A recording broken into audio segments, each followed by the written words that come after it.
Zaujímalo by ma, koľko nemocníc postavili oni. Pokiaľ viem, KDH zrušilo 2 bloky a dalo zavrieť 2 bloky Jaslovských Bohuníc, zrušili výstavbu PPP projektov na severnej diaľnici, kvôli čomu nie je dostávaná diaľnica. My sme postavili nemocnicu svätého Michala, klientské centra. Čo si vyberiete? Tých príkladov je obrovské množstvo. Čiže by som našim kolegom doporučil, že menej strašiť. A keď hovoria, že chcú tú nemocnicu, tak nech prídu. Oni robia len politicky zvolávajú schôdzu, ale na stavbu neprišli, nepýtali sa.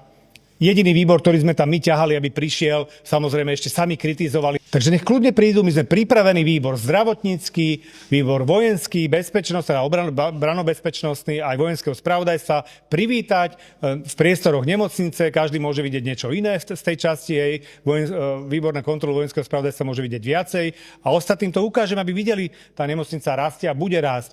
A momentálne sme mali jednu technickú prekážku, ktorú sme odstránili. Ale čo je rozhodujúce? Máte stanovené trhové ceny. Ak ste pod trhovými cenami, tak ste lacnejší. Ak ste nad trhovými cenami, predražujete. Poďme to takto odmerať, koľko to má stať a koľko staviame metrov. Momentálne sme na úrovni niečo okolo 3000 eur za metr štvorcový.